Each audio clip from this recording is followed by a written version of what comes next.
How can I make money online in the recession? Creating multiple streams of income. With the 2012 presidential race come and gone, I reflect back on how divided a nation we were, and in many ways still are.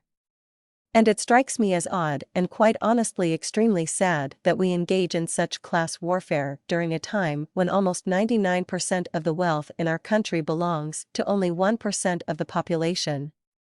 I say this with all respect to the reader's particular political views and party affiliation, because the point I am attempting to make is one that affects us all, both right and left, and libertarian alike.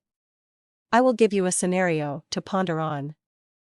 For the sake of argument, let's imagine for a second that we have a room packed with 100 people, both you and I in attendance. 99 of us are asked to take out all of the money we have in our pockets and wallets, to the very last dime. And we are to give 99% of all we have to the guy in the room with the most money. We are only allowed to keep what is left. Now, this may seem a bit dramatic and far-fetched. You might even be having difficulty imagining this scenario and wrapping your head around it, but truthfully, this is exactly what is going on in our country right this very moment as you read this. This outright and blatant robbery has been taking place for decades to people of all walks of life and from both sides of the aisle. It is simply a few people on top reaping the handsome financial rewards off the backs of many. My point is, we are all on the same team, or at least we all should be. So with that being said, the question to be asked is, what do we do about it? There are a multitude of things we can do to protect our families from being taken advantage of by the big corporations, banks, the fat cats on Wall Street, and all of the other sharks in this cruel world. Not insinuating that all people in the above industries are sharks, for example, and this may sound mundane to some of you seasoned business people and entrepreneurs out there, but if you are brutally honest with yourselves, you probably will agree with me that something as simple as learning the difference between assets and liabilities, wants and necessities is something that is critical in today's consume first, save last society. Another action to be taken could and very well should be to learn to pay yourself before paying any of your other financial obligations. Pick a comfortable amount that you feel you can afford. Rule of thumb would be to start with 10% of your net income and work your way up or down, depending on your budget. You have to trust me on this, but you can afford way more and live off way less than you believe you can. If you can do this pre-tax through something like a 401k, then you should definitely take advantage of it. These are just a few of the many steps we can take to improve our financial situation and inch our way out of the 99%. But one of the most important steps, and the purpose of this entire article, is to discuss the necessity of forming multiple streams of income. You've more than likely heard the old adage, never put all of your eggs in one basket or something to that effect. Well, the truth is, in life, when it comes to our income, most people tend to do just that.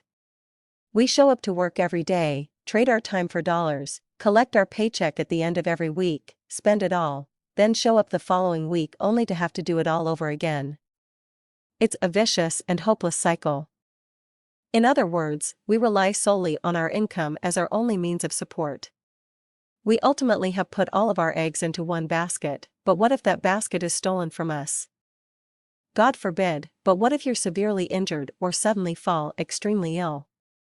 What if that injury or illness causes you to never be able to work again, or at least not be able to for a long period of time? Who will care for your children? How will you meet all of your financial obligations? I'm not referring to just bills, but how will you put food on the table?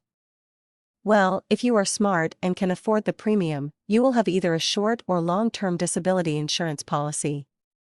However, I can tell you firsthand, as a licensed insurance broker in the state of Texas, that the average person does not carry one of these policies. So what do you do to prepare for a disaster, such as the ones I've mentioned?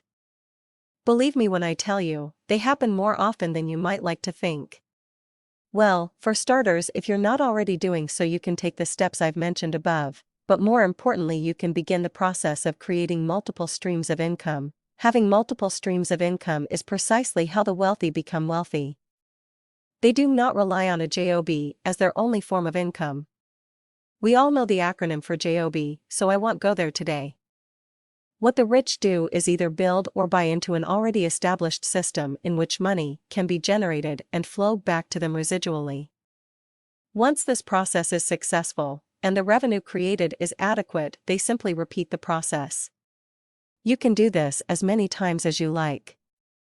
However, keep in mind that each stream requires effort, time, and persistence on your part before it pays generously.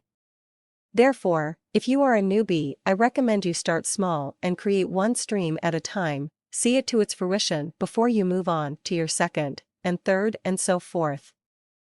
There are a myriad of businesses or streams, if you will, that you can start with. You can begin with an online business in which there are several different types. You can create something offline, such as a bricks and mortar business selling a product or providing a service, or you can become licensed to sell real estate or insurance like I have.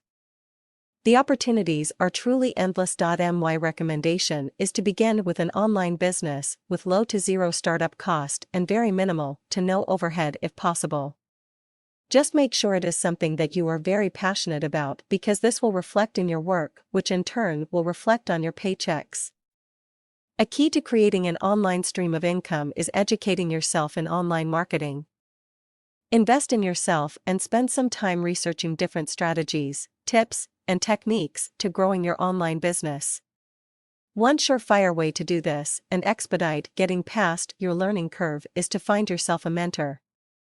Make sure that your sponsor in your chosen business is genuine, caring, knowledgeable, and accessible, but whatever you decide, just get started. Do not procrastinate. You cannot afford to.